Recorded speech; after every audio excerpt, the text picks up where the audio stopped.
everyone, I'm Firecat, and in this tutorial I'm going to go over a few basic moves for light whipping. I'm also going to start off by talking about my philosophy around the different ways of light whipping.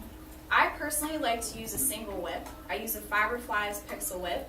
Some people like to use two whips, which allows you to do more koi-like moves.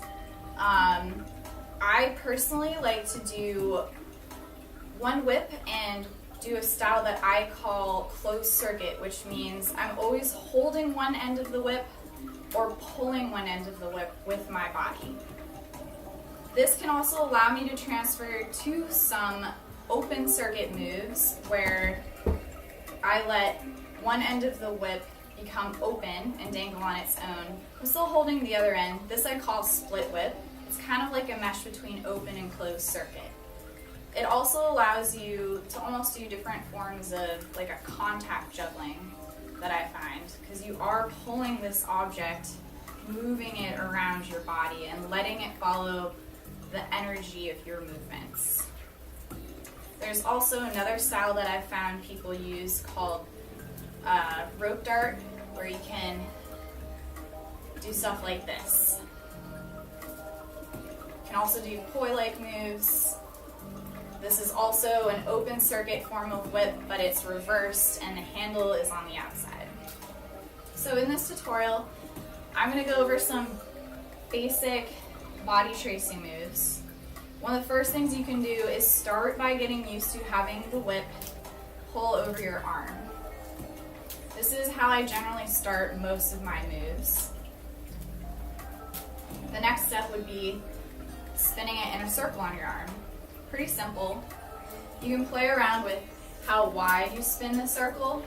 You can get it down low, you can bring it up high, you can spin it more slow, you can spin it really fast. The next step you can do is practice some transitions into getting this moving circle around your body. So if you simply pull your arm out while you're spinning a circle, you can see it breaks the circle and pulls the whip back. The next step would be try pulling it back behind your body, so it now ends up behind your back. You can then pull it back around forward, and you've now begun a torso body trace. So when I do this body trace, I'm pulling the whip over my arm, pulling the whip and my arm behind my back, and then I'm pulling this arm back over the whip and then pulling it back around forward. I'm going to do it from this side too. So from here, arm comes over, pull it back forward, over, forward. It's kind of like you're sewing, and the whip is your string, your arm is the needle.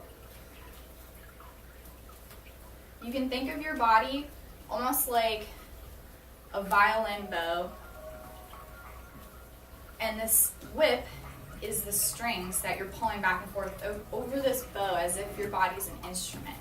And that's how you make visual music with this flow problem.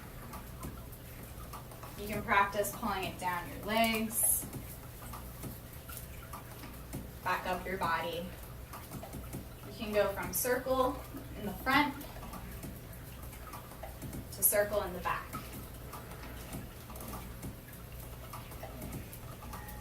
So another thing you can do too with this circle is you can stop it, grab it, and you can now use this closed circle to do some single-handed work.